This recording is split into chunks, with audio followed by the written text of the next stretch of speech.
ಶ್ರೀಗುರುಭ್ಯೋ ನಮಃ. ಹರಿ ಓಂ. ಶ್ರೀಗುರುಭ್ಯೋ ನಮಃ. ಪರಮಗುರುಭ್ಯೋ ನಮಃ. ಶ್ರೀಮದಾನಂದತೀರ್ಥಭಗವತ್ಪಾದಾಚಾರ್ಯಗುರುಭ್ಯೋ ನಮಃ. ಓಂ ವೇದವ್ಯಾಸಾಯ ನಮಃ. ಕುಲಸ್ವಾಮಿನೇ ಶ್ರೀನಿವಾಸಾಯ ನಮಃ. ಹರಿ ಓಂ. ಓಂ ಜಯತ್ತಜೋ ಅಖಂಡಕುನೋರುಮಂಡಲಃ ಸತೋದಿದೋ ಜ್ಞಾನಮರೀಚಿಮಾಲಿ ಸ್ವಭಕ್ತಹರ್ತೋ ಚ ತಮೋ ನಿಯಂತ ವ್ಯಾಸಾವತಾರೋ ಹಿರತ್ತಭಾಸ್ಕರಃ ಜಯತ್ಯಜೋ ಅಕ್ಷೀಣಶ್ರವಾತ್ತಬಿಂಬಃ ಸ್ವಚ್ಚರ್ಯಗಾಂತಿ ಪ್ರದಿತಃ ಸದೋದಿತಃ ಸ್ವಭಕ್ತ ಸಂತಾಪದೃಷ್ಟ ಅಂತ ರಾಮಾವತಾರೋ ಅದಿರೇಚ ಚಂದ್ರಮಾಃ ಜಯತ್ಯಜೋ ಸಂಗಾರ್ಬಳಾಂಬುಭೂರೋ ಗುಣೋಚ್ಚರತ್ನಾಕರ ಆತ್ಮವೈಭವಃ ಸದಾ ಸದಾತ್ಮಜ್ಞಾನಾದಿರಾಪ್ಯಃ ಕೃಷ್ಣಾವತಾರೋ ಹರಿರೇಕಸಾಗರಃ ಜಯತಿ ಹರಿಸಿಂಧಯಃ ಸರ್ವದೈವೇಕ್ಯವಂದಯಃ ಪರಮಗುರುವಾಪ್ಯದ ಸಜ್ಜನಾನಾಂ ನಿಖಿಲಗುಣಗಣಾರ್ನೋ ನಿತ್ಯನಿರ್ಮುಕ್ತದೋಷಃ ಸಾರಸಿಜನಯನೋ ಶ್ರೀಪತಿರ್ಮಾನದೋನಃ. ಹಯಗ್ರೀವ ಹಯಗ್ರೀವ ಹಯಗ್ರೀವ ಇತಿ ಯೋ ವದೇತ್ ತಸ್ಯ ನಿಶ್ಚರತೆ ವಾಣಿ ಜಗ್ನುಹನ್ಯಾ ಪ್ರವಾಗವತ್. ಕೃಷ್ಣಾಯ ವಾಸುದೇವಾಯ ಹರೇ ಪರಮಾತ್ಮನೇ ಪ್ರಣತಕ್ಲೇಶನಾಶಾಯ ಗೋವಿಂದಾಯ ನಮೋ ನಮಃ. ಕಲ್ಯಾಣಾದ್ಭುತಗಾತ್ರಾಯ ಕಾಮಿತಾರ್ಥಪ್ರದಾಯಿನೇ ಶ್ರೀಮದ್ ವೆಂಕಟನಾಥಾಯ ಶ್ರೀನಿವಾಸಾಯ ತೇ ನಮಃ. ದುರ್ವಾದಿತ್ವಾಂತ್ರವೇ ವಿಷ್ಣವೇಂಧೀವರೇಂದವೇ ಶ್ರೀರಾಘವೇಂದ್ರ ಗುರುವೇ ನಮೋ ಅತ್ಯಂತ ದಯಾಳವೇ. ಪೂಜ್ಯಾಯ ರಾಘವೇಂದ್ರಾಯ ಸತ್ಯಧರ್ಮರತಾಯ ಚ ಭಜತಾಂ ಕಲ್ಪವೃಕ್ಷಾಯ ನಮತಾಂ ಕಾಮಧೇನವೇ. ಮೂಕೋಪಿ ಯತ್ಪ್ರಸಾದೇನ ಮುಕುಂದಶಯನಾಯತೆ ರಾಜರಾಜಾಯಿತೇ ರಿಕ್ತೋ ರಾಘವೇಂದ್ರಂ ತಮಾಶ್ರಯೇ. ತಪಸ್ವಾಧ್ಯಾಯ ಶುಶ್ರೂಷಾ ಕೃಷ್ಣಪೂಜಾರತಂ ಮುನಿಂ ವಿಶ್ವೇಶ್ವಮಿಷ್ಠದಂ ವಂದೇ ಪರಿವ್ರಾಟ್ ಚಕ್ರವರ್ತಿನಂ. ಆಪಾದಮೌರಿಪರ್ಯಂతం ಗುರುಣಾಂ ಆಕೃತಿಂ ಸ್ಮರೇತ್ ತೇನ ವಿಘ್ನಾಃ ಪ್ರಣಶ್ಯಂತಿ ಸಿದ್ಧಂ ಚಿತ್ತಮನೋರಥಾಃ. ಶ್ರೀಗುರುಭ್ಯೋ ನಮಃ. ಹರಿ ಓಂ. ಹರಿ ಓಂ. ಹರಿ ಓಂ.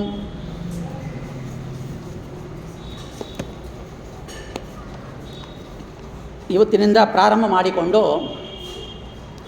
ಮುಂದೆ ಬರುವ 6 ದಿನಗಳ ಕಾಲ ಪ್ರತಿ ಸಾಯಂಕಾಲ ರಾಘವೇಂದ್ರ ಗುರುಸಾರ್ನ ಬಹುಮರ ಅಡಿತಾವರೆಯಲ್ಲಿ ಅವರು ರಚನೆ ಮಾಡಿಕೊಟ್ಟಿರುವ ಸರ್ವ ಸಮರ್ಪಣ ಗದ್ಯ ಎಂಬ ಒಂದು ಪುಟ್ಟ ಗ್ರಂಥ. ಆ ಚಿಕ್ಕ ಗ್ರಂಥದ ವಿವರಣೆ, ಅದರಲ್ಲಿ ರಾಯರು ನಮಗೆ ಏನನ್ನು ಹೇಳ್ತಾರೆ, ಅದರಲ್ಲಿ ಬರುವ ಭಗವಂತನ ವಿಷಯಗಳು. ಆ ಪುಟ್ಟ ಗ್ರಂಥ ಎಷ್ಟು ದೊಡ್ಡದಾಗಿ ಬೆಳೆಯುತ್ತೆ ಹಾಗಂತ ನೋಡುವಾಗ, ಪುಟ್ಟ ಬಾಲಕನಾಗಿ ಬಂದಿರುವ ವಾಮನ ರೂಪಿ ಭಗವಂತ ಯಾವ ರೀತಿಯಲ್ಲಿ ತ್ರಿವಿಕ್ರಮನಾಗಿ ಬೆಳೆದು ಅತ್ಯಂತ ವಿರಾಟ್ ರೂಪವನ್ನು ತೋರಿಸಿಕೊಟ್ಟನೋ ಆ ರೀತಿಯಲ್ಲಿ ಈ ಪುಟ್ಟ ಗ್ರಂಥ 1 ನಿಮಿಷದಲ್ಲಿ ಪಾರಾಯಣ ಮಾಡುವ ಗ್ರಂಥ ಇದು. ಸರ್ವಸಮರ್ಪಣ ಗದ್ಯ. ಆ ತ್ರಿವಿಕ್ರಮ ರೂಪಿ ಭಗವಂತನ ಬೆಳೆಯುವ ರೀತಿಯಲ್ಲೇ ಬೆಳೆಯುತ್ತೆ. 6 ದಿನಗಳು ಕಾಲ ಇಲ್ಲ, 60 ದಿನಗಳು ಆದರೂ ಕೂಡ ಈ ಗ್ರಂಥ ಮುಗಿಯೋದಿಲ್ಲ.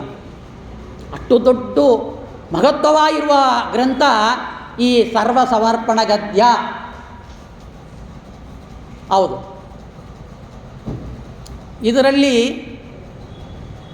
ಬರದೇ ಇರುವ ವಿಷಯ ಯಾವುದೂ ಇಲ್ಲ.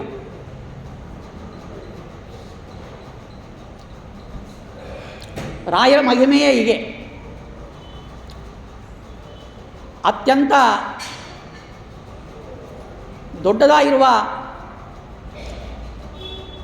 ಮಹಾಭಾರತ ರಾಮಾಯಣವನ್ನೇ ನಮ್ಮ ನಿತ್ಯ ಪಾರಾಯಣಕ್ಕಾಗಿ ಶ್ರೀ ರಾಮಚಾರಿತ್ಯ ಮಂಜರಿ ಮತ್ತು ಶ್ರೀ ಕೃಷ್ಣಚಾರಿತ್ಯ ಮಂಜರಿ ಅಂತೇಳಿ ರಾಮಕೃಷ್ಣ ಕಥೆಯನ್ನು ನಮಗೆ ಕೊಟ್ಟವರು ರಾಯರು. ಅದೇ ರೀತಿಯಲ್ಲಿಯೂ ಕೂಡ ನಮ್ಮ ಕರ್ಮ ಪ್ರಾರಂಭವಾಗುವ ಬೆಳಗಿನ ಜಾವ ಏನಿದೆಯೋ ಎದ್ದ ಕೂಡಲೇ ಆ ಸಮಯಕ್ಕೆ ನಾವು ಯಾವ ರೀತಿಯಲ್ಲಿ ಸಂಕಲ್ಪವನ್ನು ಮಾಡಿ ಏನನ್ನು ಅನುಸಂಧಾನವನ್ನು ಮಾಡಿಕೊಂಡು ಭಗವಂತನ ಗುಣಚಿಂತನೆಯನ್ನು ಯಾವ ರೀತಿಯಲ್ಲಿ ಮಾಡಿಕೊಂಡು ಈ ದಿನದ ಕರ್ಮ ಭಗವಂತನು ಪೂಜಾ ರೂಪವಾಗಿ ಮಾಡುತ್ತೇನೆ ಅಂತೇಳಿ ಸಂಕಲ್ಪ ಮಾಡ್ತೀವೋ ಅಂಥ ಒಂದು ಸುಂದರವಾದ ಅದ್ಭುತವಾದ ವಾಯುದೇವರ ಮಹಿಮೆ, ಪರಮಾತ್ಮನ ಮಹಿಮೆ, ಪರಮಾತ್ಮನ ಗುಣಗಾನವನ್ನು ತೋರಿಸಿಕೊಟ್ಟು ಪ್ರಾತಃ ಕಾಲದಲ್ಲಿ ನಮ್ಮ ಮನಸ್ಸಿಗೆ ಒಂದು ಸಂತೋಷವನ್ನು ಕೊಟ್ಟು ಆ ದಿನ ಪೂರ್ತಿ ಭಗವಂತನ ಪೂಜಾ ರೂಪವಾದ ಸಂಕಲ್ಪವನ್ನು ಮಾಡಬೇಕು. ಯಾವ ರೀತಿಯಲ್ಲಿ ಭಗವಂತನ ಗುಣ ಇದೆ ಹಾಗಂತೇಳಿ ತೋರಿಸಿಕೊಟ್ಟವರು ಪ್ರಾತಃ ಸಂಕಲ್ಪ ಗದ್ಯದಲ್ಲಿ ರಾಯರು. ಗದ್ಯ ಅಂದರೆ ಏನು ನೋಡಿ,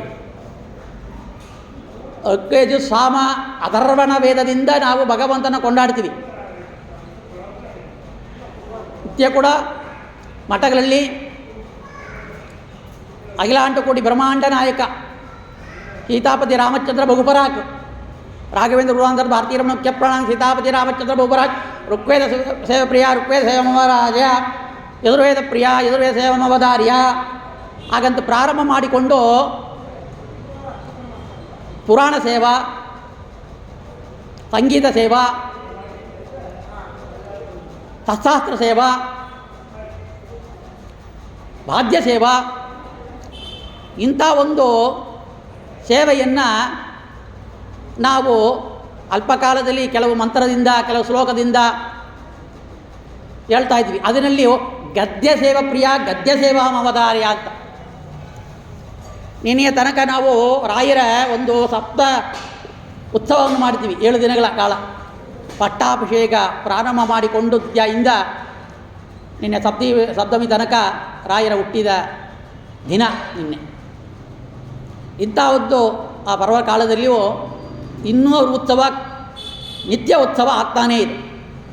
ಇವತ್ತು ಕೂಡ ಅವರ ಉತ್ಸವ ಅಂತ ನಾವು ತಿಳಿಬೇಕು. ಅವ್ರ ಗ್ರಂಥವನ್ನು ನಾವು ಪಾರಾಯಣ ಮಾಡ್ತೀವಿ, ಅವ್ರ ಗ್ರಂಥವನ್ನು ಶ್ರವಣ ಮಾಡ್ತೀವಿ, ಅವ್ರ ಗ್ರಂಥವನ್ನು ಪ್ರವಚನ ಮಾಡ್ತೀವಿ ಅಂತಂದರೆ ಅದು ಸಾಧ್ಯ ಆಗೋದಿಲ್ಲ ಅವರ ಅನುಗ್ರಹ ಇಲ್ಲದೆ. ಆ ರೀತಿಯಲ್ಲಿ ರಾಯರು ರಚನೆ ಮಾಡಿಕೊಟ್ಟಿರುವ ಅದ್ಭುತವಾದ ಸರ್ವಸಮರ್ಪಣ ಗದ್ಯದ ಒಂದು ಗ್ರಂಥದ ಮಹಿಮೆಯನ್ನು ಯಥಾಮತಿ ಯಥಾಶಕ್ತಿ ಒಂದು ಅಲ್ಪ ಕಾಲದಲ್ಲಿಯೂ ನಾವು ಶ್ರವಣವನ್ನು ಮಾಡೋಣ. ರಾಯರು ಪ್ರೀತರಾಗ್ತಾರೆ. ನಾವು ಕೆಲಸ ಮಾಡ್ತೀವಿ ಮಠದಲ್ಲಿಯೋ ದೇವಸ್ಥಾನದಲ್ಲಿಯೋ ಅಥವಾ ಲೌಕಿಕ ಕೆಲಸದಲ್ಲಿ ಫ್ಯಾಕ್ಟ್ರಿ ಆಫೀಸು ಇತ್ಯಾದಿಗಳಲ್ಲಿಯೂ ಜೀವರುಗಳು ಎಲ್ಲರೂ ಕೂಡ ಕೆಲಸ ಮಾಡ್ತೀವಿ.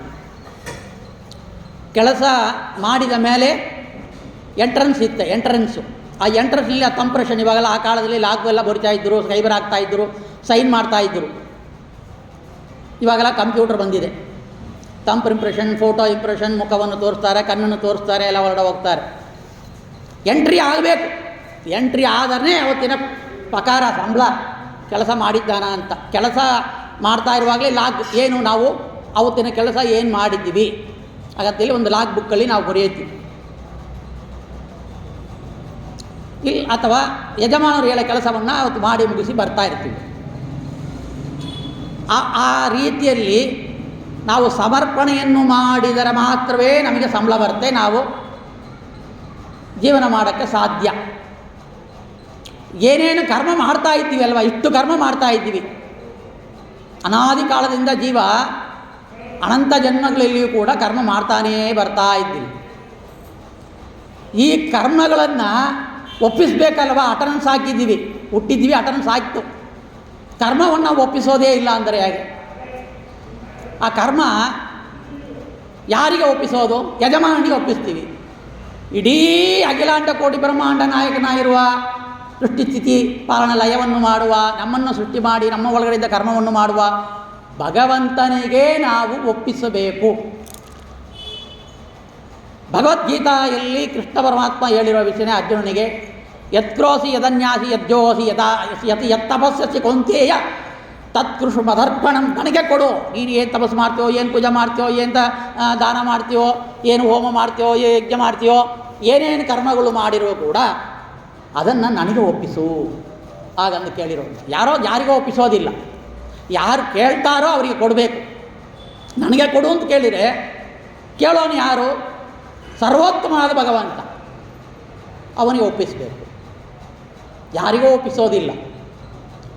ಪಕಾರ ಕೂಲಿ ಆ ಫಲ ಯಾರು ಸರಿಯಾಗಿ ಕೊಡ್ತಾನೋ ಆ ಸರಿಯಾದ ರೀತಿಯಲ್ಲಿ ಕೊಡುವ ಒಂದು ಯಜಮಾನನಿಗೆ ನಾವು ಒಪ್ಪಿಸಬೇಕು. ಒಂದು ಲೆಟರ್ ಬರ್ತೀವಿ, ಆ ಲೆಟರಿಗೆ ಅಡ್ರೆಸ್ ತಪ್ಪಾಗಿ ಬರೆದರೆ, ಆ ವಿಳಾಸ ತಪ್ಪಾಗಿದ್ದರೆ ಅಲ್ಲಿ ಸೇರೋದಿಲ್ಲ. ವಿಳಾಸ ಸರಿಯಾಗಿರಬೇಕು, ಆ ಕಡಿತ ಅಲ್ಲಿ ಹೋಗಿ ಸೇರುತ್ತೆ, ತಲುಪತ್ತೆ. ನಾವು ಕರ್ಮವನ್ನು ಸರಿಯಾಗಿ ತಲುಪಿಸ್ಬೇಕು, ಯಾರಿಗೋ ಕೊಡೋದಿಲ್ಲ, ಯಾರಿಗೋ ಕೊಡೋದಿಲ್ಲ ನಮ್ಮ ಕರ್ಮವನ್ನು. ಅಲ್ಪ ವ್ಯಕ್ತಿಗೆ ಕೊಟ್ಟು ಏನು ಪ್ರಯೋಜನ? ಅಲ್ಪ ದೇವತೆಯಲ್ಲಿ ಕೊಟ್ಟು ಏನು ಪ್ರಯೋಜನ? ಅಲ್ಪ ಫಲ ಸಿಕ್ಕತ್ತೆ. ಯಾರು ಕೇಳಿದ್ರು, ಯಾರು ಒಪ್ಪಿಸಬೇಕು ಅಂತ ಹೇಳಿದ್ದಾರೋ, ಶಾಸ್ತ್ರ ಎಕಡಾ ಖಂಡಿತವಾಗಿಯೂ ಕೂಡ ಏನು ಹೇಳುತ್ತೋ ಆ ರೀತಿಯಲ್ಲಿ ನಾವು ಭಗವಂತನಿಗೆ ಒಪ್ಪಿಸಬೇಕು. ಯಾಕೆ ಪ್ರಾರಬ್ಧ ಕಾಲದಲ್ಲಿಯೂ ಕೂಡ ಆ ಸಂಕಲ್ಪದಲ್ಲಿ ಗ್ರಾಹ್ಯರು ಕೊಟ್ಟಿರುವ ಪ್ರಾರಬ್ಧ ಸಂಕಲ್ಪ ಗದ್ಯದಲ್ಲಿ ಭಗವಂತನ ಸ್ಮರಣಪೂರ್ವಕವಾಗಿಯೇ ಪ್ರಾರಂಭವಾಗತ್ತೆ. ಒಪ್ಪಿಸೋದು ಮಾತ್ರ ಬೇರೆ ಯಾರು ಒಪ್ಪಿಸಿದರೆ ಭಗವಂತನ ಪಾದಕಮಲದಲ್ಲೇ ಒಪ್ಪಿಸಬೇಕು. ಆಯಿತು, ನಾವು ಏನು ಮಾಡ್ತೀವಿ, ಒಂದು ಕೆಲಸಕ್ಕೆ ಹೋದರೆ ಆ ಕೆಲಸದ ಜ್ಞಾನ ನಮಗೆ ಗೊತ್ತಿರಬೇಕು, ಅಥವಾ ಕೆಲಸ ಕಳಿಸಿಕೊಡೋರಿಗೆ ಅಲ್ಲಿ ಟ್ರೈನಿಂಗ್ ಕೊಡ್ತಾರೆ, ಆ ಕೆಲಸವನ್ನು ಮಾಡ್ತೀವಿ. ನಮಗೆ ಗೊತ್ತಿರೋ ಕೆಲಸ ಇದ್ದರೆ ಆ ಗೊತ್ತಿರುವ ಕೆಲಸಕ್ಕೆ ಸಂಬಂಧಪಟ್ಟಿರುವ ಆ ಫ್ಯಾಕ್ಟ್ರಿಯೋ ಆಫೀಸೋ ಅಥವಾ ಎಲ್ಲಿಯೋ ಒಂದು ಕಡೆ ಕೆಲಸ ಹುಡ್ಕೊಂಡು ಹೋಗಿ ನಾವು ಜಾಬ್ ಮಾಡ್ತೀವಿ, ಒಂದು ಕೆಲಸವನ್ನು ಮಾಡ್ತಾ ಇರ್ತೀವಿ. ಆ ರೀತಿಯಲ್ಲಿ ನಾವು ಈ ದೊಡ್ಡದಾಗಿ ಬ್ರಹ್ಮಾಂಡದಲ್ಲಿ ಇರುವ ಈ ಭೂಲೋಕದಲ್ಲಿ ಹುಟ್ಟಿ ಕೆಲಸವನ್ನು ಮಾಡೋಕ್ಕೆ ಪ್ರಾರಂಭ ಮಾಡಿಕೊಂಡಿದ್ದೀವಿ. ಇದನ್ನು ಜ್ಞಾನದಿಂದ ನಾವು ಒಪ್ಪಿಸಬೇಕು. ಅದನ್ನು ಕಳಿಸಿಕೊಡೋರು ಯಾರು? ಯಾರು ಕಳಿಸಬೇಕಾಗಿಲ್ಲ.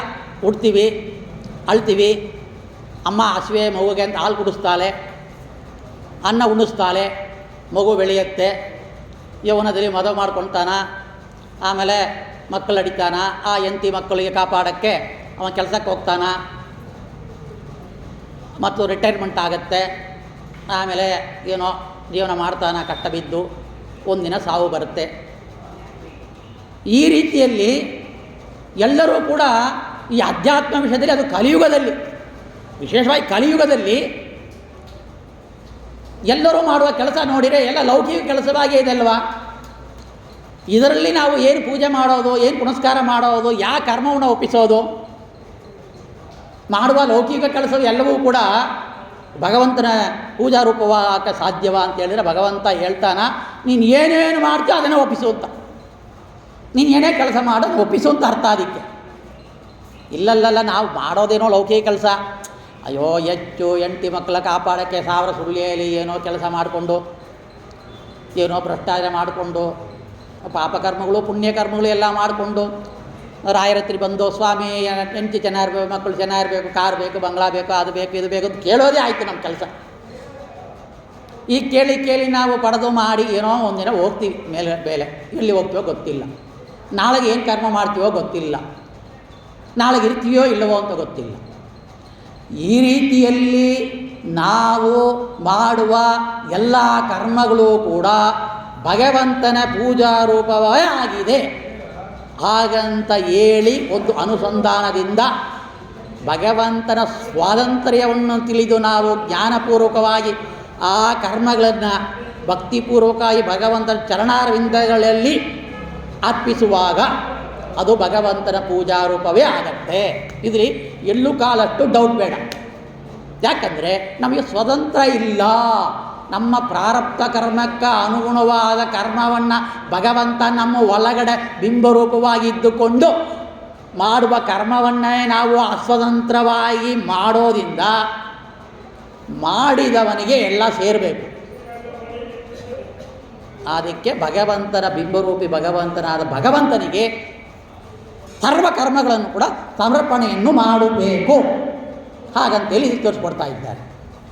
ಆಯಿತು, ನಾವು ಮಾಡುವ ಕರ್ಮಗಳು ಎಷ್ಟು ನೀಚವಾಗೇ ಇದೆ. ಎಲ್ಲಿ ಪೂಜೆ, ಎಲ್ಲಿ ಪುನಸ್ಕಾರ, ಎಲ್ಲಿ ಜಪ ತಪ ಅನುಷ್ಠಾನ ಪಾಠ ಪ್ರವಚನ. ಅದು ಹೆಚ್ಚು ಬ್ರಾಹ್ಮಣ ಹುಟ್ಟಿದ ಅಂದರೆ ಅವನಿಗೆ ಎಷ್ಟೋ 1008 ಕರ್ಮಗಳು ಹೇಳ್ತಾರೆ, ಅದು ಎಷ್ಟು ಮಾಡೋಕ್ಕೂ ಆಗೋದಿಲ್ಲ. ಆಗಿರುವಾಗ ಇದನ್ನು ಪೂಜಾರೂಪವಾಗಿ ಭಗವಂತ ಸ್ವೀಕಾರ ಮಾಡ್ತಾನೋ? ಯಾಕಂದರೆ ನಾವು ಮಾಡೋದು ಹೆಚ್ಚು ಪಾಪ ಕರ್ಮಗಳೇ. ಹಾಗಂತ ನಮಗೊಂದು ಡೌಟು. ಅದಕ್ಕೆ ಅದು ಪಾಪ ಕರ್ಮಗಳೇ ಆಗಲಿ ಪುಣ್ಯ ಕರ್ಮಗಳೇ ಆಗಲಿ, ಎರಡು ವಿಧವಾದ ಕರ್ಮಗಳು ಕೂಡ ಭಗವಂತನಲ್ಲಿ ಸಮರ್ಪಣೆಯನ್ನು ಮಾಡಬೇಕು ಅಂತೇಳಿ ಶಾಸ್ತ್ರಗಳು ಹೇಳುತ್ತೆ.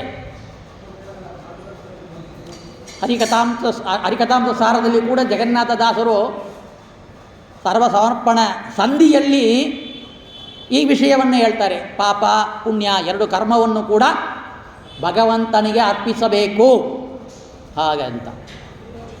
ಆ ರೀತಿಯಲ್ಲಿ ಇರುವಾಗ ಈ ಭಗವಂತನ ಪೂಜಾರೂಪವಾಗಿರುವ ಕರ್ಮವನ್ನು ನಾವು ಏನು ಅನುಸಂಧಾನದಿಂದ ಒಪ್ಪಿಸಬೇಕು? ಭಗವಂತನ ಸ್ವಾತಂತ್ರ್ಯ.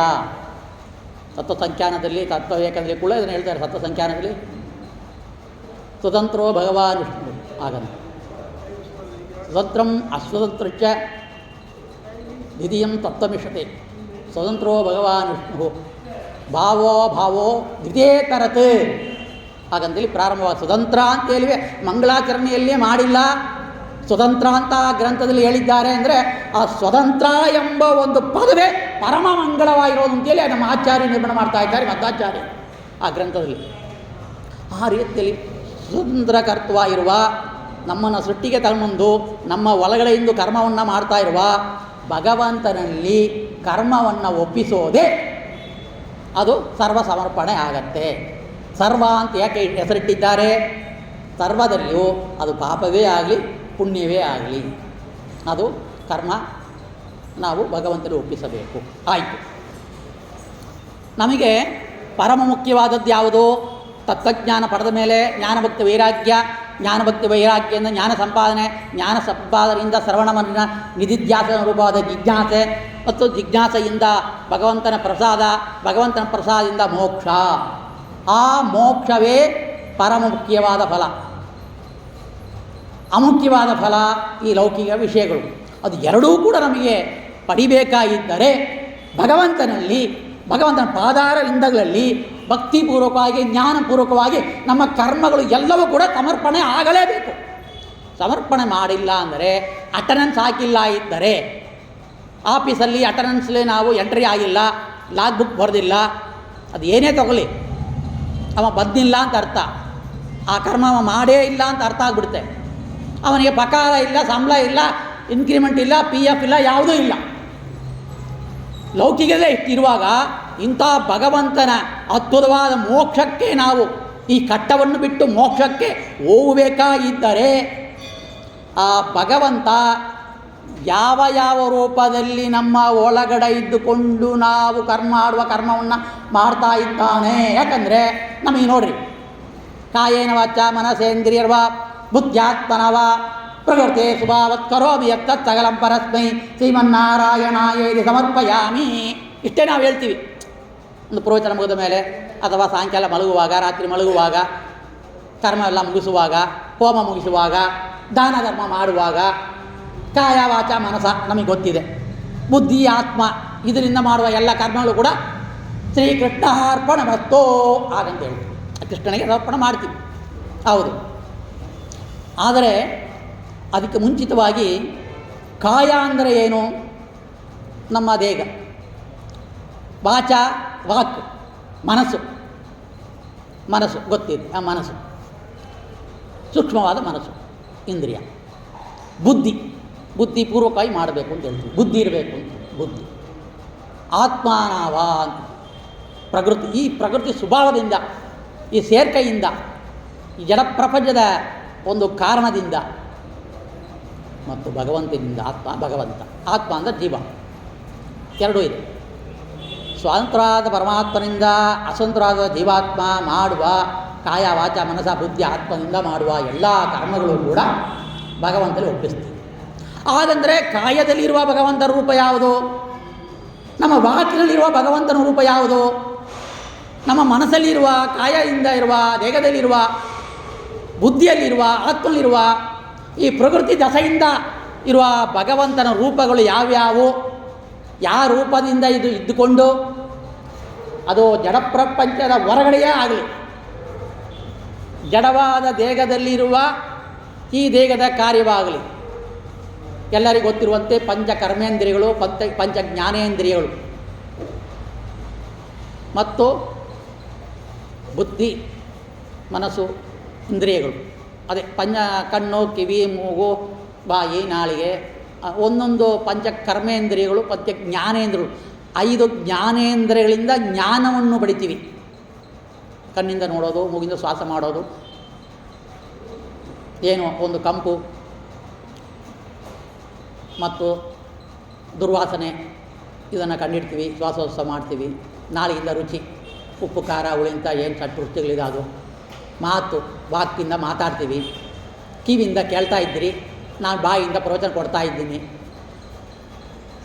ನಾವು ಇದನ್ನು ಬುದ್ಧಿಪೂರ್ವಕ ಆಲೋಚನೆ ಮಾಡ್ತಾ ಇದ್ದೀವಿ, ಬುದ್ಧಿಯಿಂದ ಸರಿಯೋ ತಪ್ಪೋ ಕೇಳೋಣ ಅಂತ. ಈ ರೀತಿಯಲ್ಲಿ ನಾವು ಆ ಸೂಕ್ಷ್ಮವಾದ ಮನಸ್ಸು ಯೋಚನೆ ಮಾಡ್ತೀವಿ. ಏನು ಎಂತ ಆಲೋಚನೆ, ನಾಳೆ ಏನು ಮಾಡೋಣ, ನಾಳೆಗೆ ಏನು ಅಡುಗೆ ಮಾಡೋಣ, ನಾಳೆ ಏನು ಪಲ್ಯ ಮಾಡೋಣ, ಏನು ಸಾರು ಮಾಡೋದ, ಎಲ್ಲಿ ಏನು ಕಾರ್ಯಕ್ರಮ ಹೇಳಿದ್ದಾರೆ ಅಂತೆಲ್ಲ ನಾವು ಡೈಲಿ ನೋಡ್ತೀವಿ. ಈ ರೀತಿಯಲ್ಲಿ ಬುದ್ಧಿ ಆತ್ಮ ಮನಸ್ಸು ಇದರಿಂದ ಕೂಡ ನಾವು ಕರ್ಮವನ್ನು ಮಾಡ್ತಾ ಇದ್ದೀವಿ. ಪಂಚ ಕರ್ಮೇಂದ್ರಗಳು, ಕೈ ಕಾಲು ಉಪಸ್ಥಾನ, ಇದೆಲ್ಲ 5 ಇಂದ್ರಿಯಗಳು ಏನೇನಿದೆಯೋ ಆ ಹೊಟ್ಟೆಯಿಂದ ನಾವು ಊಟ ಮಾಡ್ತೀವಿ. ಅದು ಜೀರ್ಣಕ್ರಿಯೆ ಭಗವಂತ ಏನು ಕೊಟ್ಟಿದ್ದಾನೋ ಆ ಕರುಳುಗಳಿಂದ ವೈಶ್ವಾನ ರೂಪ ಭಗವಂತ ಅದನ್ನು ಊಟ ಮಾಡ್ತಾನ. ಎಲ್ಲ ಪ್ರಾಣಾಪಾನ ಕೂಡಿಕೊಂಡು ಊಟ ಮಾಡ್ತಾನವ, ಎಲ್ಲ ಗೊತ್ತಿರೋ ವಿಷಯ ಇದೆ. ಇದು ಎಲ್ಲವೂ ಕೂಡ ಭಗವಂತನ ಪೂಜೆ. ಯಾಕಂದರೆ ಭಗವಂತ ಯಾವ ರೂಪದಲ್ಲೇ ಇದ್ದುಕೊಂಡು ಭಗವಂತ ಮಾಡ್ತಾನ ಹಾಗಂತ ತಿಳಿಬೇಕು. ಒಂದು ಮಠಕ್ಕೋ, ಒಂದು ಆಫೀಸಿಗೋ, ಒಂದು ಫ್ಯಾಕ್ಟ್ರಿಗೋ ಎಲ್ಲಿ ಹೋದರೂ ಕೂಡ ನಾವು ಹೇಳ್ತೀವಿ, ಇಲ್ಲಿ ಯಾರು ಮ್ಯಾನೇಜರೋ, ಇಲ್ಲಿ ಯಾರು ಅರ್ಚಕರೋ, ಇದಕ್ಕೆ ಯಾರು ಹೆಡ್ಡು, ಈ ಫ್ಯಾಕ್ಟ್ರಿ ಯಾರ್ದು, ಇನ್ಫೋಸಿಸ್ ಓನರ್ ಯಾರು ಕೇಳ್ತೀವಿ. ಈ ಫ್ಯಾಕ್ಟ್ರಿಗೆ ಸಂಬಳ ಸರಿಯಾಗಿ ಕೊಡ್ತಾ ಇದ್ದಾರೋ, ನಡೀತಾ ಇದೆಯೋ, ಎಷ್ಟು ವರ್ಷ ಎಕ್ಸ್ಪೀರಿಯೆನ್ಸು, ನಾವೆಲ್ಲ ನೋಡಿ ಹೋಗ್ತೀವಿ. ಅಂದರೆ ಆ ರೂಪಗಳನ್ನು ನಾವು ತಿಳಿಬೇಕು.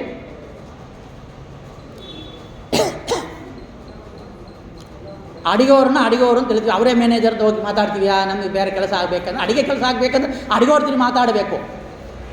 ಮ್ಯಾನೇಜರ್ ಹತ್ರ ಹೋಗಿ ಮ್ಯಾನೇಜರ್ ಕೆಲಸ ಏನು ಅಂತ ಕೇಳ್ತೀವಿ. ಎಲ್ಲ ಕಡೆಯಲ್ಲಿ ಕೂಡ ಅಷ್ಟೇ. ಪರಶುರಾಮ ಆಚಾರ್ಯ ಮನೆಗೆ ಹೋಗಿ ಗೋವಿಂದಾಚಾರ್ಯ ಇದ್ದಾರಾ ಅಂತ ಕೇಳೋದು ತಪ್ಪಾಗತ್ತೆ. ಆ ರೀತಿಯಲ್ಲಿ ನಾನು ಹೇಳಿದಲ್ವಾ, ಪಂಚಕರ್ಮೇಂದ್ರ, ಪಂಚ ಜ್ಞಾನೇಂದ್ರ, ಬುದ್ಧಿ ಮನಸ್ಸು ಆತ್ಮ ಇದ ಅಷ್ಟೋ ಇಂದ್ರಿಯಗಳಿಂದ ಮಾಡುವ ವ್ಯಕ್ತಿ ಯಾರು ಹಾಗಂತ ತಿಳಿದರೆ ಏನಾಗತ್ತಂದರೆ ಜ್ಞಾನ ಬರ್ತೆ. ಜ್ಞಾನ ಬಂದರೆ ಕಷ್ಟ ಇಲ್ಲ. ಆ ಭಗವಂತನ ರೂಪಗಳು ನಾವು ಸಂಬಂಧ ನಮಗ ಭಗವಂತನಿಗೆ ಇದೆ.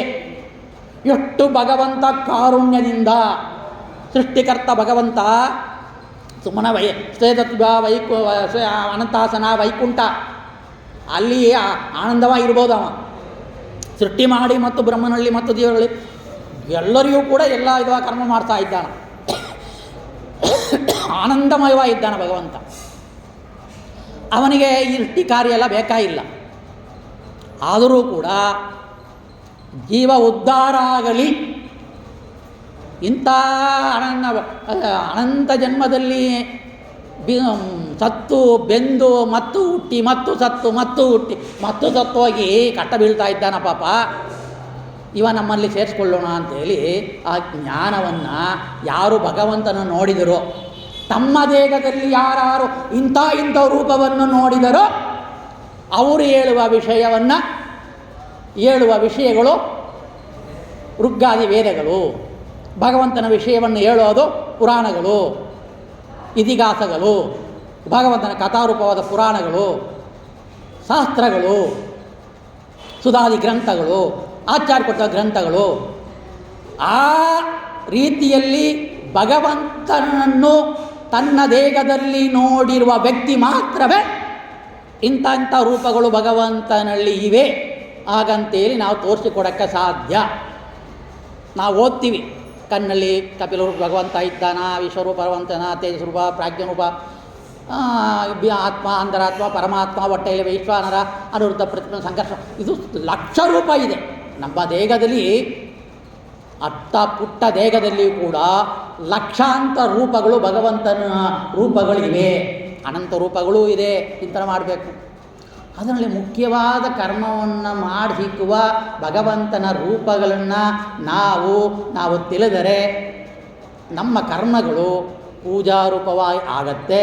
ಇಲ್ಲಾಗಿದ್ದರೆ ಯಾರಿಗೋ ಹೊಟ್ಟೋಗುತ್ತೆ. ದೈತ್ಯರು ಸ್ವೀಕಾರ ಮಾಡ್ತಾರೆ. ಆ ದೈತ್ಯರು ಸ್ವೀಕಾರ ಮಾಡಿ ನಮ್ಮೊಳಗಡೆಯಿಂದ ಮತ್ತು ಪಾಪ ಕರ್ಮಗಳನ್ನೇ ಮಾಡ್ತಾ ನಮ್ಮನ್ನು ಅಂಧಂತಮ ನರಕಕ್ಕೆ ಕಳಿಸ್ತಾರೆ.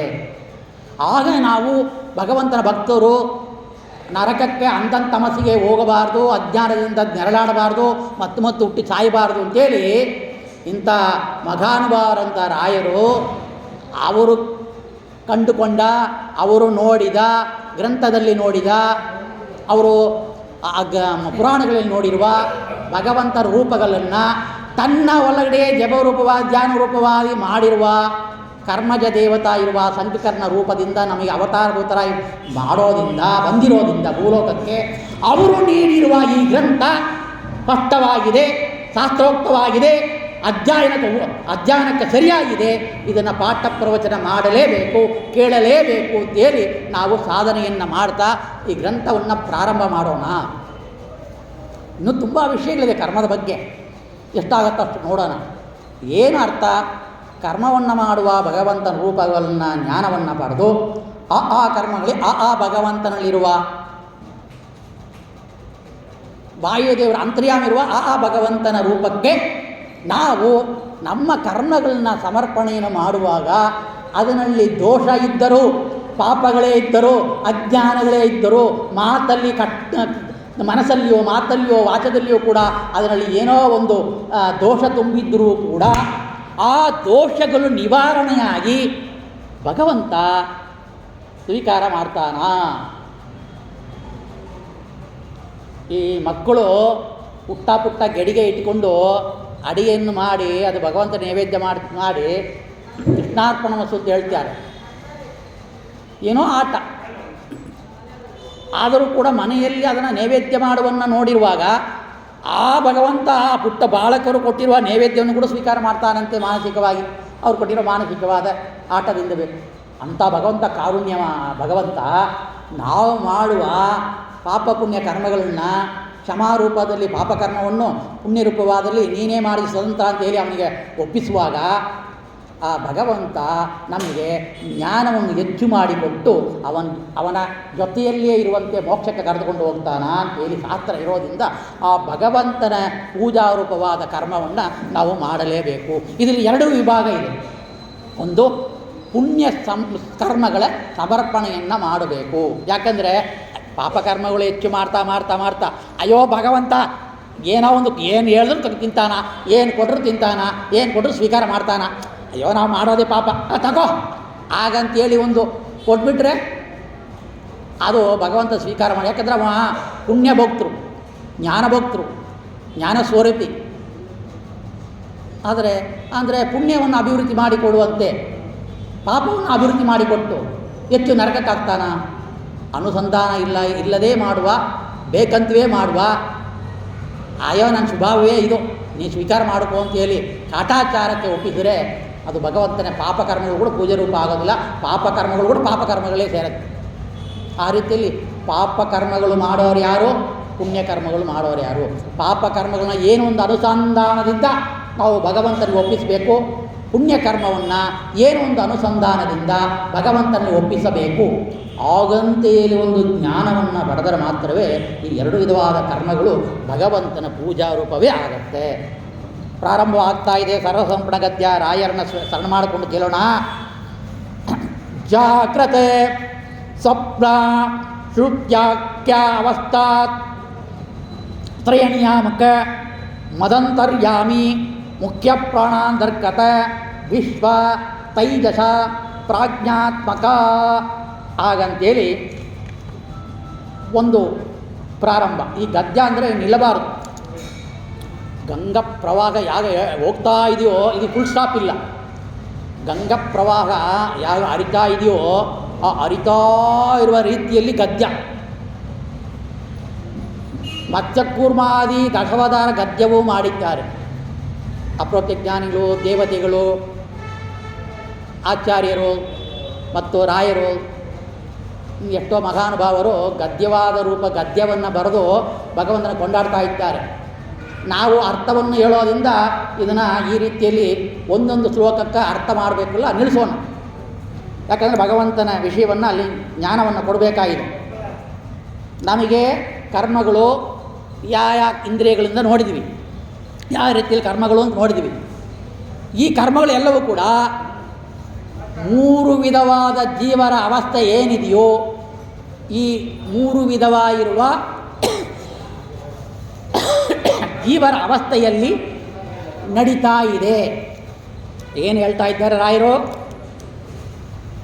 ಜಾಗ್ರತೆ ಗೊತ್ತಿರುವಂತೆ ಯಾರು ಪ್ರವಚನ ಕೇಳ್ತಾ ನಿದ್ದೆ ಮಾಡಿಲ್ಲ ಅಲ್ವಾ? ಯಾರು ನಿದ್ದೆ ಮಾಡ್ತಾ ಇದ್ದಾರೋ ಅದು ನಿದ್ರಾವಸ್ಥೆ. ಪ್ರವಚನ ಕೇಳ್ತಾ ಇದ್ರಿ, ಎಚ್ಚರಿಕೆಯಿಂದ ಕೇಳ್ತಾ ಇದ್ರಿ, ಭಕ್ತಿಯಿಂದ ಕೇಳ್ತಾ ಇದ್ರಿ, ಕಿವಿ ಕೊಟ್ಟು ಕೇಳ್ತಾ ಇದ್ರಿ, ಅವಾಗ ಜಾಗೃತ್ ಅವಸ್ಥೆಯಲ್ಲಿ ನಾವಿದ್ದೇವೆ. ಅಂದರೆ ಎಚ್ಚರಿಕೆ ಎಂಬ ಅವಸ್ಥೆಯಲ್ಲಿ ನಾವಿದ್ದೀವಿ. ಎರಡನೇದಾಗಿ ಸ್ವಪ್ನ ಹಾಗಂತ ಹೇಳ್ತಾ ಇದೆ. ಸ್ವಪ್ನ ಎಲ್ಲರಿಗೂ ಗೊತ್ತಿರುವಂತೆ ಕನಸು.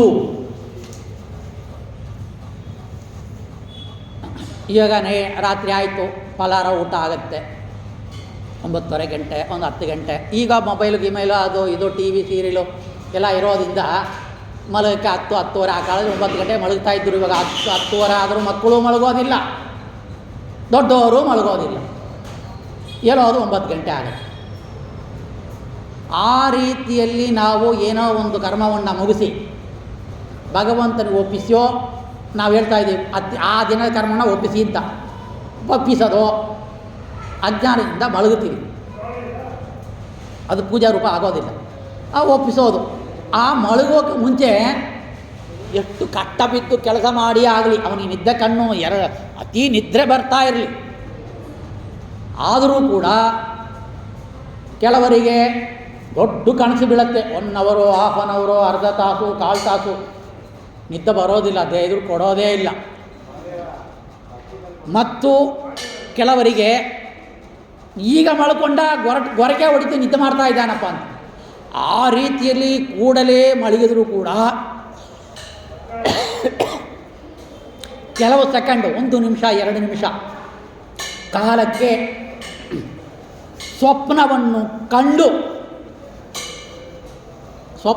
ಕಂಡು ಆಮೇಲೆ ಅವನಿಗೆ ನಿದ್ರೆಯನ್ನು ಮಾಡ್ತಾನ.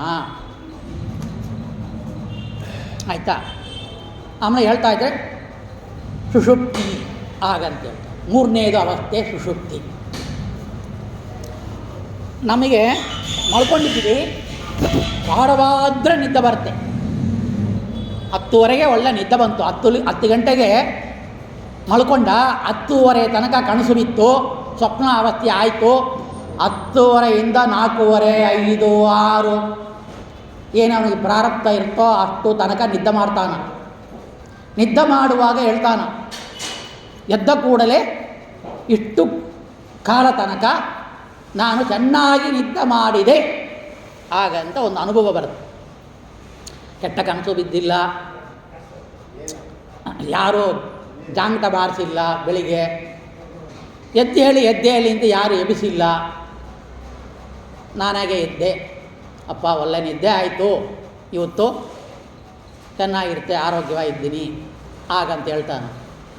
ಹೇಳ್ತಾನೆ.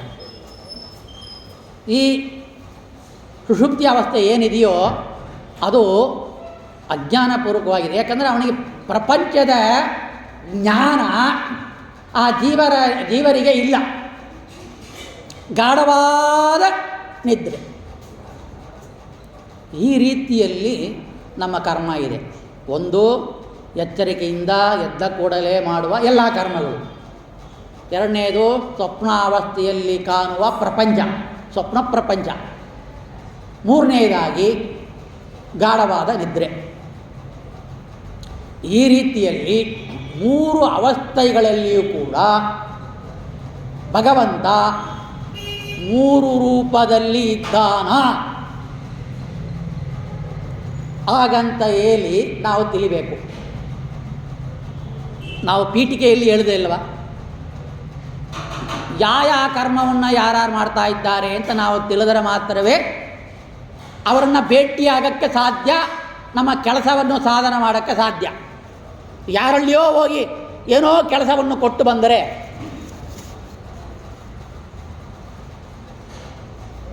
ಒಂದು ಲೆಟರ್ ಬರ್ತೀವಿ, ಅದು ಪೋಸ್ಟ್ ಆಫೀಸ್ ಬಾಕ್ಸಲ್ಲೇ ಹಾಕಬೇಕು. ATM ಬಾಕ್ಸಲ್ಲಿ ಹೋಗಿ ಹಾಕ್ಬೋದಾ? ಈ ಚೆಕ್ ಬಾಕ್ಸ್ ಇದೆ ಬ್ಯಾಂಕುದು, ಅಲ್ಲಿ ಹೋಗಿ ಲೆಟರ್ ಹಾಕಿದೆ, ಅವನು ಕೋಪ ಮಾಡಿಕೊಂಡು ಅರ್ಧಾಕ್ಬಿಡ್ತಾನೆ, ಹೋಗೋದಿಲ್ಲ. ಎಲ್ಲಿ ತಲುಪಿಸ್ಬೇಕೋ ಅಲ್ಲಿ ತಲುಪಿಸ್ಬೇಕು ಅಲ್ವಾ, ಕಷ್ಟ ಆಗತ್ತೆ.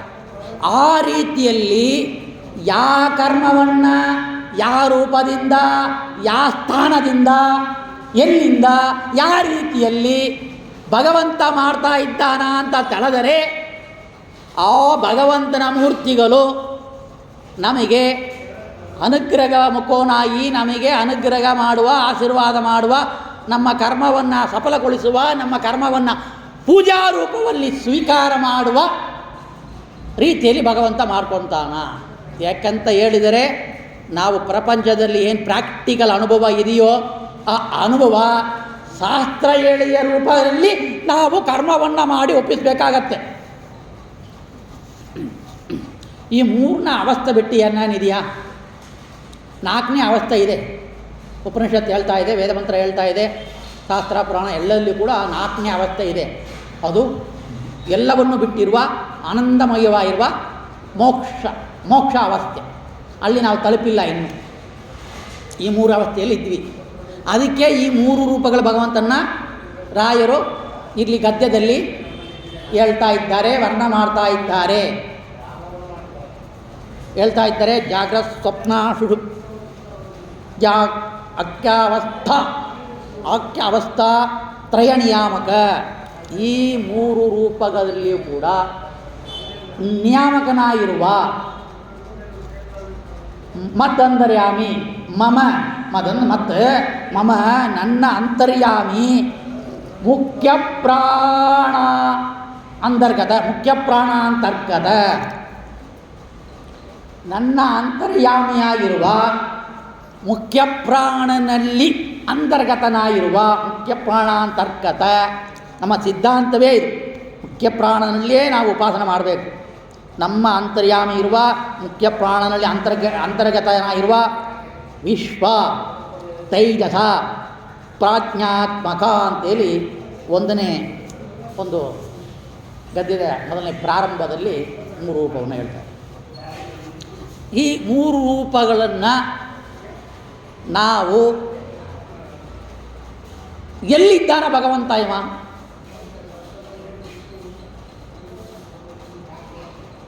ಈಗ ಈ ಎಚ್ಚರಿಕೆಯಿಂದ ನಾವು ಇವಾಗ ಕೇಳ್ತಾ ಇದ್ದೀವಿಲ್ಲ, ನೀವು ನಾನು ಮಾತಾಡ್ತಾ ಇದ್ದೀನಿ, ನೀವು ಕೇಳ್ತಾ ಇದ್ದೀರಿ, ಪ್ರವಚನ ಮಾಡ್ತಾ ಇದ್ದೀನಿ, ಕೇಳ್ತಾ ಇದ್ದೀರಿ. ಆ ಎಚ್ಚರಿಕೆ ಅವಸ್ಥೆಯಲ್ಲಿರುವ ಭಗವಂತ ಎಲ್ಲಿದ್ದಾನ ನಾವು ತಿಳಿಬೇಕು.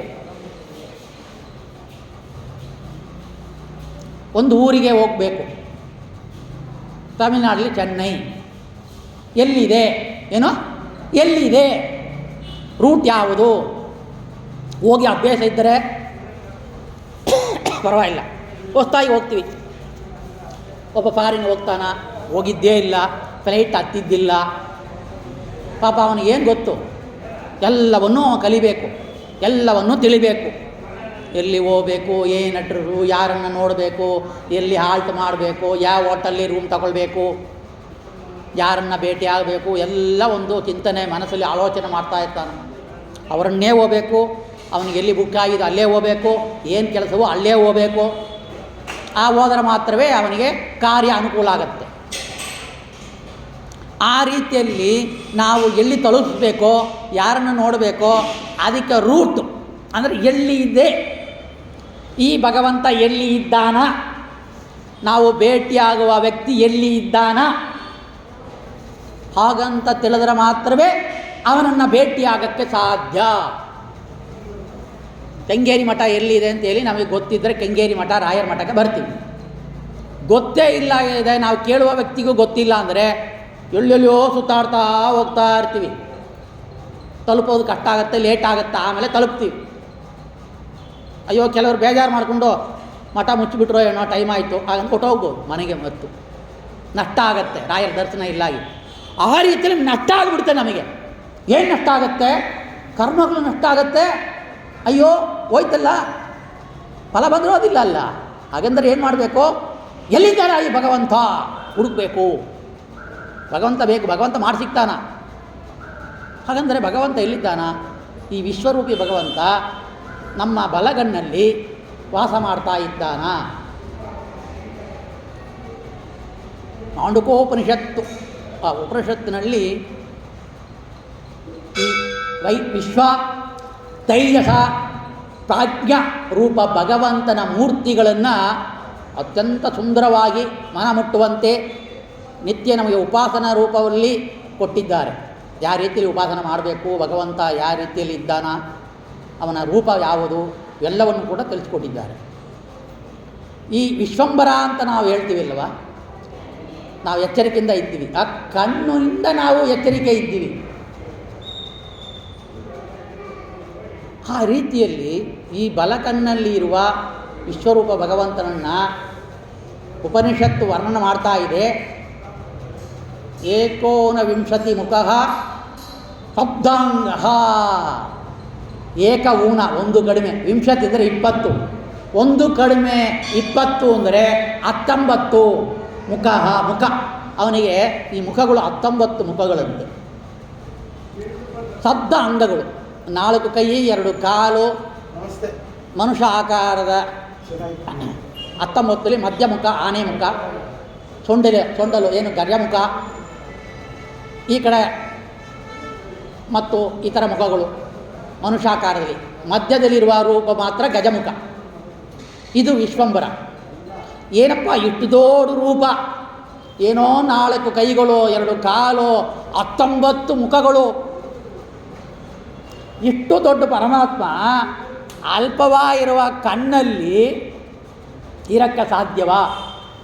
ಇದೆಲ್ಲ ಒಪ್ಪೋದಿಲ್ಲ. ಏನೋ ಉಪನಿಷತ್ತು ಪುರಾಣಗಳು ಅಲ್ಲ ಹೇಳ್ತಾ ಅಷ್ಟೇ, ಮಂತ್ರಗಳು ಹೇಳುತ್ತೆ, ವೇದ ಮಂತ್ರಗಳು ಹೇಳುತ್ತೆ. ಈಗಂತ ತಿಳಿದು ಬಿಟ್ಟರೆ ನಷ್ಟ ನಮಗೆ. ಆದರೆ ಈ ಭಗವಂತ ತನ್ನ ಒಂದು ಸ್ವಾತಂತ್ರ್ಯ, ಅಕಡಿತ ಕಠಿಣ ಶಕ್ತಿ ಏನಿದೆಯೋ ಆ ಶಕ್ತಿಯಿಂದಲೇ ಇಲ್ಲಿ ನೋಡಿ, ಜೀವ ಅನುರೂಪ, ಭಗವಂತ ಪರಮಾನುರೂಪ. ಆ ಅನುರೂಪ ಜೀವ ಯಾಗಿದೆ?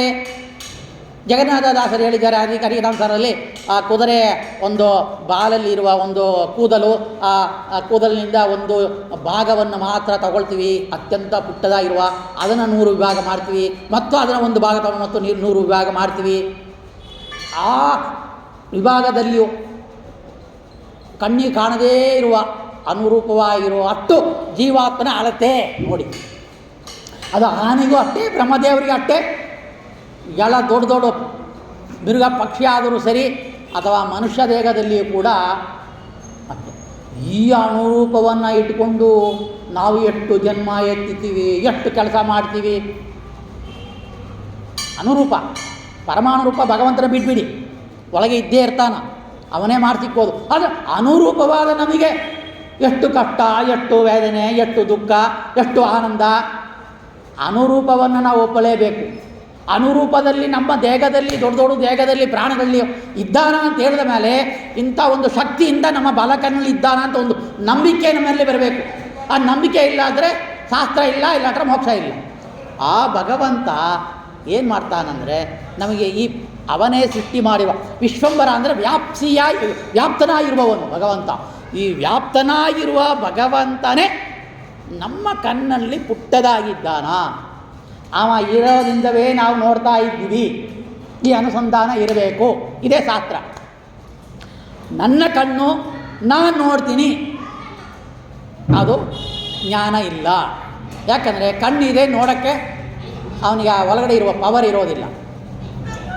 ಕಣ್ಣು ಇದೆ ಕಾಣಿಸೋದಿಲ್ಲ. ಕಣ್ಣು ಇತ್ತು, ವಯಸ್ಸಾಯಿತು, ಕಣ್ಣು ಕಾಣಿಸೋದೇ ಇಲ್ಲ.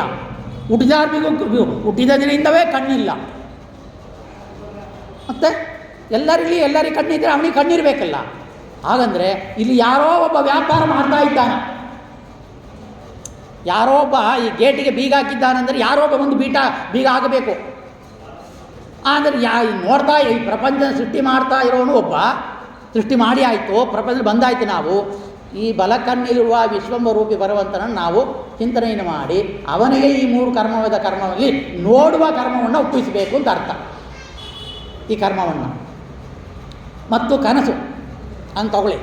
ಯಾಕಂದರೆ ನೋಡುವ ಪ್ರಪಂಚ ಕಣ್ಣಿಗೆ ಸ್ವಾತಂತ್ರ್ಯ ನಮಗಿಲ್ಲ. ನಮ್ಮ ಕಣ್ಣಾಗಿರ್ಬೋದು, ನನ್ನ ಇಂದ್ರಿಯವಾಗಿರ್ಬೋದು, ಆದರೆ ಸ್ವತಂತ್ರ ಇಲ್ಲ. ಮತ್ತು ಸುಷುಪ್ತಿ ಅವಸ್ಥೆ ಅದು ಗಾಢವಾದ ನಿದ್ರೆ. ಗಾಢವಾದ ನಿದ್ರೆಯಲ್ಲಿ ಯಾವ ಕರ್ಮವೂ ಇಲ್ಲ, ಯಾವ ದುಃಖವೂ ಇಲ್ಲ, ಯಾವ ಸುಖವೂ ಇಲ್ಲ. ಅವ ಬೆಡ್ ಮೇಲೆ ಒಂದು 10 ವರ್ಷ ಮಲಗಿದ್ದು 100 ರೋಗ ಅವನ ದೇಹದಲ್ಲಿ ಇದ್ದರೂ ಕೂಡ ಅವನಿಗೆ ನಿದ್ರೆ ಬರುವಾಗ ಯಾವ ಕಷ್ಟವೂ ಇಲ್ಲದೆ ಆನಂದ ನಿದ್ರೆಯನ್ನು ಮಾಡ್ತಾನೆ ಅಲ್ವಾ. ಆ ರೀತಿಯಲ್ಲಿ ಈ ಆನಂದ ಇವನಿಗೆ ಎಚ್ಚರಿಕೆಯಿಂದ ಇರ್ಬೋದು. ಅಥವಾ ರೋಗ ಬಂತಲ್ವಾ, ಅಯ್ಯೋ ಅಯ್ಯೋ ಅಯ್ಯೋ ಅಂತ ತಿಳಿಸಾಡ್ತಾನೆ. ಅದ್ರಲ್ಲಿ ನಾಮಸ್ಮರಣೆ, ಭಗವಂತ ಕಷ್ಟದಲ್ಲಿ ನಾಮಸ್ಮರಣೆ ಇಲ್ಲ. ಆ ದರಿದ್ರ ಪಿಂಡ ಅವ ಕಷ್ಟದಲ್ಲಿ ನಾಮಸ್ಮರಣೆ ಮಾಡಬೇಕು. ಆದರೆ ಆ ದರಿದ್ರನಿಗೆ ಬರೋದಿಲ್ಲ. ದೊಡ್ಡ ಸಾಹುಕಾರನಾಗ್ತಾನೆ. ಯಾರು ಹರಿನಾಮಸ್ಮರಣೆ ಮಾಡಿಲ್ಲ ಅವ ದರಿದ್ರ. ಅವ ಆಸ್ಪತ್ರೆ ಮಲಗಿರ್ತಾನೆ, ಹರಿನಾಮಸ್ಮರಣೆ ಇಲ್ಲ, ಅಥವಾ ಭಗವಂತ ರೂಪ ಗೊತ್ತಿಲ್ಲ. ಆದರೆ ಈ ಕಷ್ಟವನ್ನು ನಿವಾರಣೆಯನ್ನು ಮಾಡಿ ಮೋಕ್ಷದಲ್ಲಿ ಸಾದೃಶ್ಯವ ಇರುವ ನಿದ್ರೆ ಏನು? ನಿದ್ರೆ ಯಾವುದು ಅಂದರೆ ಅದು ಅದ್ಭುತವಾದದ್ದಂತೆ. ಮೋಕ್ಷದಲ್ಲಿ ಒಂದು ಚೂರು ಅಂತ, ಅದು ಮೋಕ್ಷದ ಆನಂದದಲ್ಲಿ ಒಂದು ಚೂರು ಅಂತ ಹೇಳ್ತಾ ಇದ್ದಾರೆ. ಯಾಕಂದರೆ ಅಜ್ಞಾನದಿಂದ ನಿದ್ರೆ ಮಾಡ್ಬೋದು. ಆಲಿಂಗನ ಭಗವಂತನ ಆಲಿಂಗನಿಂದ ಆ ಪ್ರಾಜ್ಞರೂಪಿಯ ಭಗವಂತ. ಪ್ರಾಜ್ಞಾ ಅಂದರೆ ಹೃತ್ಕಮಲದ ಆಕಾಶದಲ್ಲಿ, ನಮ್ಮ ಕಮಲದ ಆಕಾಶದಲ್ಲಿ ನೆಲೆಸಿರುವ ಭಗವಂತನ ಬಿಂಬಮೂರ್ತಿಯ ಪ್ರಾಜ್ಞ. ವಿಶ್ವ ತೇಜಸ ಇವ ಕಂಠದಲ್ಲಿದ್ದಾನ. ಈ ಕಂಠದಲ್ಲಿರುವ ಭಗವಂತ, ತೈಜಸರೂಪಿ ಭಗವಂತ ನಮಗೆ ಕನಸನ್ನು ಸೃಷ್ಟಿ ಮಾಡಿ ಕೊಡ್ತಾನ. ವಿಶ್ವರೂಪಿ ಭಗವಂತ ಪ್ರಪಂಚವನ್ನು ಸೃಷ್ಟಿ ಮಾಡಿದ, ತೈಜಸರೂಪಿ ಭಗವಂತ ಕನಸನ್ನು ಸೃಷ್ಟಿ ಮಾಡ್ತಾನ. ಇದು ಯಾಕಪ್ಪ ಮಾಡಬೇಕು ನೋಡಿ. ಯಾಕಂದರೆ ಆ ಕನಸು ನಿಜ ಇಲ್ಲ, ಒಂದು ಮಾಯ, ಒಂದು ಮೋಹ, ಒಂದು ಅಜ್ಞಾನ. ನಿತ್ಯ ಮಾಡುವಾಗ ಏನು ಗೊತ್ತಿಲ್ಲ. ಕನಸಿಗೆ ನಾವು ಸ್ವತಂತ್ರ. ನಿತ್ಯ ಮಾಡುವಾಗ ಮಠಕ್ಕೆ ಬಂದಿರಿ, ಕೂತ್ಕೊಂಡ್ರಿ, ಪ್ರವಚನ ಕೇಳ್ತಾ ಇದ್ದಿರಿ, ಇದು ಏನೋ ಒಂದು ನಡೀತಾ ಇದೆ. ಕ್ರಿಯೆ ಏನೋ ಮನಸ್ಸಿಗೆ ಬಂತು, ಇಚ್ಛೆಗೆ ಬಂತು, ಅದು ಕಾರ್ಯರೂಪವಾಯಿತು. ಮನಸ್ಸಿಗೆ ಬಂತು, ನಿಮ್ಮ ಇಚ್ಛೆ ರೂಪವಾಯಿತು, ಅದು ಮತ್ತೊಂದು ಕಾರ್ಯರೂಪವಾಯಿತು. ಆದರೆ ಇಲ್ಲಿ ಇಚ್ಛಾ ಇಲ್ಲ. ನಾನು ಕನಸು ಹೀಗೆ ಬೀಳಬೇಕು, ನಾನು ರಾಜನಾಗಿ ಮೆರಿಬೇಕು, ಅಥವಾ ನಾನು ದೊಡ್ಡ ಸಾಹುಕಾರನಾಗಬೇಕು, ಒಂದು ಬಡ ಬ್ರಾಹ್ಮಣ ನಾ ಸಾಹುಕಾರನಾಗಿ ಕೋಟ್ಯಾಧಿಪತಿಯಾಗಿ ಮೆರಿಬೇಕು ಅಂತ ಕನಸು ಕಾಣ್ಬೋದು, ಮನಸ್ಸಲ್ಲಿ ಚಿಂತನೆ ಮಾಡ್ಬೋದು. ಅದೇ ಕನಸಲ್ಲಿ ಬರೋದು ಅಂತಿಲ್ಲ. ದೇವರನ್ನ ರಾಯರನ್ನ ಸೇವೆ ಮಾಡಿ ಉರುಳು ಸೇವೆ ಎಲ್ಲ ದಾನ ಧರ್ಮ ಮಾಡಿ ಹೋಮಯಜ್ಞ ಮಾಡಿ ಉಪವಾಸ ಇದ್ದು ರಾಯರನ್ನ ಮೆಚ್ಚಿಸ್ಬೋದು. ರಾಯರ ಕನಸಲ್ಲೇ ಬರೋದಿಲ್ಲ. ನಾನು ಏನು ಮನಸ್ಸಲ್ಲಿ ಇದೆಯೋ ಆಸೆ, ಅದು ಕನಸಲ್ಲಿಯೂ ಪೂರೈಸುವುದಿಲ್ಲ. ಆದರೆ ಈ ಕನಸಿಗೂ ಕೂಡ ಯಾರೋ ಒಬ್ಬ ಇರಬೇಕು. ಅದು ಎಚ್ಚರಿಕೆ ಅವಸ್ಥೆಯಲ್ಲಿ ನಾನು ಸ್ವತಂತ್ರ ಇಲ್ಲ, ನಾನು ಹೇಳೋದು ನಡೆಯೋದಿಲ್ಲ. 30 ವರ್ಷ ಆಯಿತು ಮದುವೆ ಆಗಿಲ್ಲ, ಅಟ್ಲೀಸ್ಟ್ ಕನಸಲ್ಲಿ ಯಾವುದು ಮದುವೆ ಆಗಲಿ. ಹಾಗಂದೊಬ್ಬ ಇಚ್ಛೆ ಬೀಳ್ತಾನೆ, ಒಂದು ಯುವಕ, ಅವನಿಗೆ ಕನಸು ಬೀಳೋದೇ ಇಲ್ಲ. ಯಾರೋ ಬಂದು ಅವನ ಚಪ್ಪಿಲಿ ಹೊಡೆಯೋದಾರೆ ಕನಸು ಬೀಳುತ್ತೆ ನೋಡಿ. ಅಯ್ಯೋ ಅಂತ ಓಡಿ ಬರ್ತಾನೆ. ನಾವು ಎದ್ದು ಕೂಡಲೇ ಅಯ್ಯೋ ಕನಸಪ್ಪ ತಪ್ಪಿಸ್ಕೊಂಡೆ, ಏನೋ ಮನೆ ಉರಿತಾ ಇತ್ತು, ಅದ್ರ ಮನೆಯಲ್ಲಿ ನನಗೋ ಬೆಂಕಿ ತಗಲಿತು, ದುಃಖ ಆಯಿತು, ಅಯ್ಯೋ ಕನಸಿದು ತಪ್ಪಿಸ್ಕೊಂಡೆ ಸ್ವಾಮಿ, ಇದನ್ನು ನಿಜ ಮಾಡಬೇಡ ಅಂತೀವಿ. ಆಕ್ಸಿಡೆಂಟ್ ಆಯಿತು, ರಕ್ತ ಬಂತು, ಕಿರ್ಚಾಡಿರು, ಕಾಲು ಕೈ ಮುರಿತು, ಹಬ್ಬ ಕನಸಪ್ಪ ಇದು ತಪ್ಪಿಸ್ಕೊಂಡೆ. ಅಪ್ಪ ಇದು ಕನಸು, ಏನು ಭಯ ಇಲ್ಲ. ಆದರೆ ಆ ಕನಸಲ್ಲಿ ನೋಡಿ, ಭಯ ಆಯಿತಾ, ದುಃಖ ಆಯಿತು, ಸುಖ ಆಯಿತಾ, ಒಳ್ಳೆ ಊಟ ರುಚಿ ಪದಾರ್ಥಗಳು ತಿಂದನೋ ಸುಖ ಆಯಿತು. ಭಯ ಭೀತಿ ಸುಖ ದುಃಖ ಎಲ್ಲ ಅನುಭವವೂ ಆಗತ್ತೆ.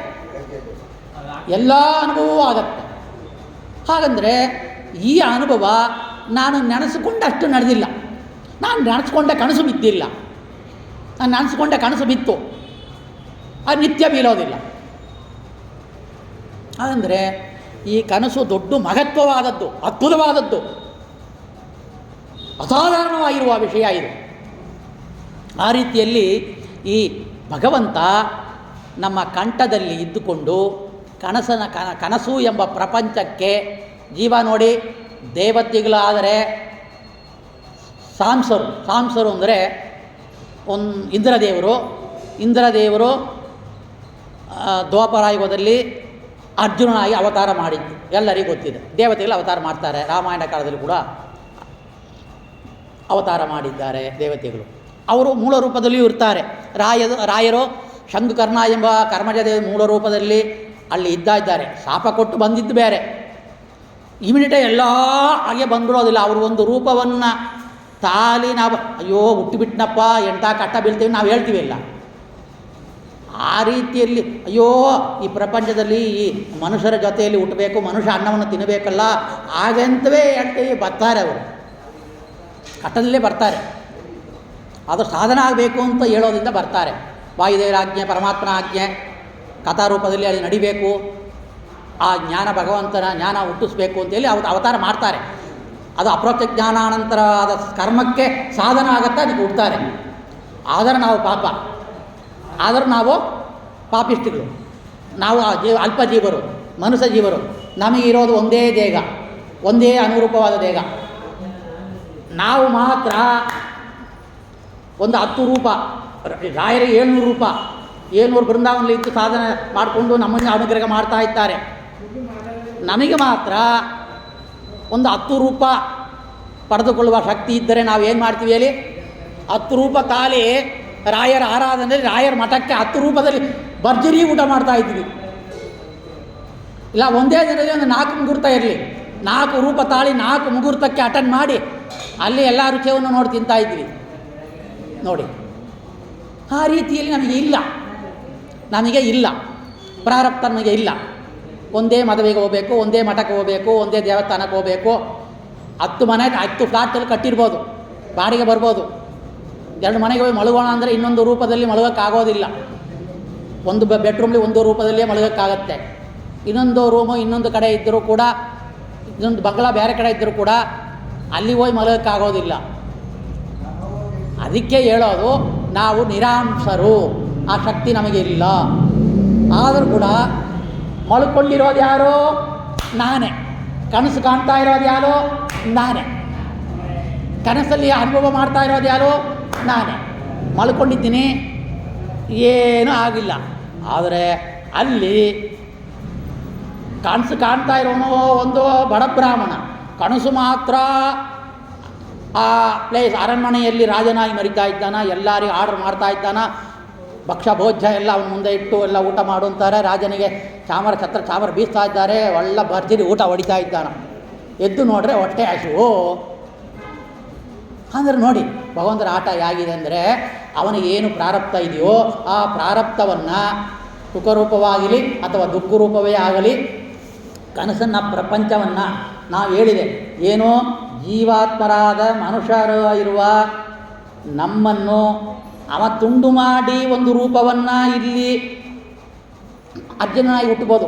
ಇಂದ್ರನೇ ಪದವಿ ಖಾಲಿ ಆಗಿಲ್ಲ, ಅದು ರೂಪ ಸಚಿದೇವಿ ಜೊತೆಯಲ್ಲಿ ಇರ್ತಾನ, ಇಲ್ಲಿ ಅರ್ಜುನನಾಗಿ ಹುಟ್ಟಿರ್ತಾನ. ನಮಗೆ ಆ ಶಕ್ತಿ ಇಲ್ಲ.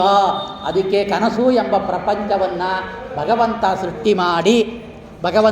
ಸೃಷ್ಟಿ ಮಾಡಿ ನಮಗೆ ಕನಸಿನ ಪ್ರಪಂಚವನ್ನು ತನ್ನ ಅಕಡಿತ ಕಠಿಣ ಶಕ್ತಿಯಿಂದ ತೋರಿಸಿಕೊಡ್ತಾ ಇದ್ದಾನ. ಅಂದರೆ ನಮ್ಮ ಭೋಗವನ್ನು ಕೊಡ್ತಾ ಇದ್ದಾನ. ನಾವು ಭೋಕ್ತೃವಾಗಿದ್ವಿ, ಭೋಕ್ತೃ ಆ ನಮ್ಮ ಭೋಗವನ್ನು ಕೊಟ್ಟು ಅವ ಭೋಗಿಸಿ ನಾವು ಇಲ್ಲಿ ಭೋಗ ಮಾಡ್ತಾಯಿದ್ವಿ. ಎಚ್ಚರಿಕೆಯಿಂದ ಮಾಡುವ ಊಟ ಅದು ಭೋಗ. ಕನಸಲ್ಲಿಯೂ ಊಟ ಮಾಡ್ತಾ ಇದ್ದೀವಿ, ಅದು ಅಲ್ಪಕಾಲಕ್ಕೆ ಅಲ್ಲಿ ಮಾತ್ರ ತೃಪ್ತಿ, ಅಲ್ಪಕಾಲಕ್ಕೆ ಅಲ್ಲಿ ಮಾತ್ರ.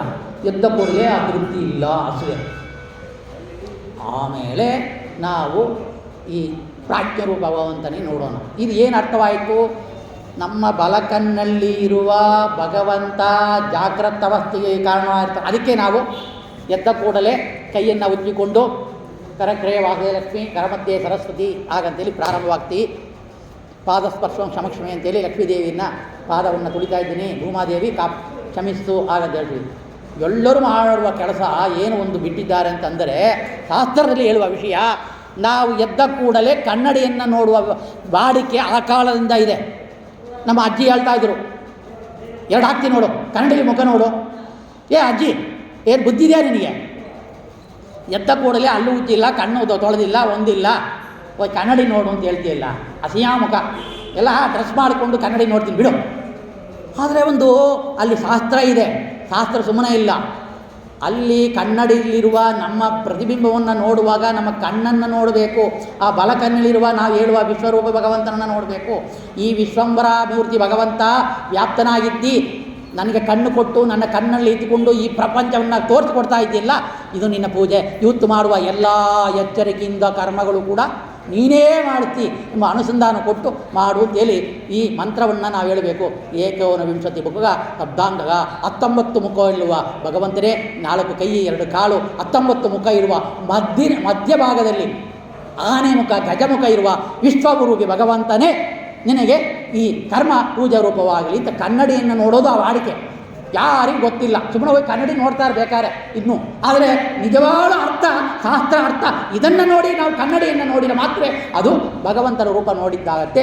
ಒಂದು ಕಾಲದಲ್ಲಿ ಈ ವಿಶ್ವರೂಪಿ ಭಗವಂತನ ನೋಡ್ತೀವಿ. ಹಾಗಂತ ಒಂದು ಅನುಸಂಧಾನದಿಂದ ಈ ಒಂದು ಶ್ಲೋಕದಲ್ಲಿರುವ ವಿಶ್ವ ತೇಜಸ ಪ್ರಾಜ್ಞ, ಈ ಪ್ರಾಜ್ಞರೂಪ ಭಗವಂತ ನಮ್ಮ ಹೃತ್ಕಮಲ ಆಕಾಶದಲ್ಲಿದ್ದಾನ. ಅವನ ಬಗ್ಗೆ ನಾಳೆಗೆ ನೋಡೋಣ ಅಂತ ಹೇಳ್ತಾ ಈ ಒಂದು ಶ್ಲೋಕ ಜಾಗ್ರತ್ ಸ್ವಪ್ನ ಋತ್ಯಾಖ್ಯಾವಸ್ತಾ ತ್ರಯನಿಯಾಮಕ ಮತಂತರ್ಯಾಮಿ ಮುಖ್ಯಪ್ರಾಣಾಂತರ್ಗತ ವಿಶ್ವ ತೇಜಸ ಪ್ರಾಜ್ಞಾತ್ಮಕ ಅಂತೇಳಿ ರಾಯರು ರಚನೆ ಮಾಡಿಕೊಟ್ಟಿರುವ ಸರ್ವಸಂಪೂರ್ಣ ಗದ್ಯದಲ್ಲಿ ಒಂದು ಶ್ಲೋಕವನ್ನು 1 ತಾಸು ಕಾಲ ಯಥಾಮತಿ ನಾವು ನೋಡ್ತೀವಿ. ಈ ಒಂದು ಶ್ಲೋಕವನ್ನೇ 1 ವರ್ಷ ಹೇಳಿದ್ರೂ ಮುಗಿಯೋದಿಲ್ಲ, ಅಷ್ಟು ವಿಷಯ ಇದೆ. ಆದರೆ 3 ರೂಪವನ್ನು 3 ಸ್ಥಾನದಲ್ಲಿ 3 ನಮ್ಮ ದೇಹದಲ್ಲಿ 3 ಕಡೆ ಎಲ್ಲೆಲ್ಲಿದ್ದಾನ ಅಂತ ನಾವು ತಿಳಿದು ಈರ್ತಿನ ಪ್ರವಚನವನ್ನು ವಿಶ್ವ ತೈಜಸ ಪ್ರಾಜ್ಞರೂಪ ಭಗವಂತನಲ್ಲಿ ಗುರುವಾಂತರ್ಗತ ಭಾರತೀಯ ಮುಖ್ಯ ಪ್ರಾಣಾಂತರ್ಗತ ವಿಶ್ವ ತೈಜಸ ಪ್ರಾಜ್ಞರೂಪ ಭಗವಂತನಲ್ಲಿ ಶ್ರೀ ಕೃಷ್ಣಾರ್ಪಣಮಸ್ತು ಅಂತ ಹೇಳಿ ಉಪಿಸ್ತಾ ಇದ್ದೀನಿ. ಶ್ರೀ ಕೃಷ್ಣಾರ್ಪಣಮಸ್ತು. ಕಾಯೇನ ವಾಚಾ ಮನಸೇಂದ್ರಿಯರ್ವಾ ಬುದ್ಧ್ಯಾತ್ಮನವಾನ್ ರೂಪೇ ಸ್ವತ್ಪುರೋಂ ಯತ್ತ ಸಕಲಂ ಪರಸ್ಮೈ ಶ್ರೀಮನ್ನಾರಾಯಣಾಯ ಸಮರ್ಪಯಾಮಿ. ಕೃಷ್ಣಾರ್ಪಣಮಸ್ತು. ಶ್ರೀ ಕೃಷ್ಣಾರ್ಪಣಮಸ್ತು. ಹರಿ ಓಂ. ವಿಶ್ವಾಯ ನಮಃ ನಾರಾಯಣ ನಮಃ ಮಾಧವಾಯ ನಮಃ ಗೋವಿಂದಾಯ ನಮಃ ವಿಷ್ಣುವೇ ನಮಃ ವಿಶ್ವನಾಂತರಿಕ್ಷ ನಮಃ ಶಿವರಾಯ ನಮಃ ವಿಶ್ವಾಯ ನಮಃ ತೇಜಸಾಯ ನಮಃ ಪ್ರಾಜ್ಞಾಯ ನಮಃ.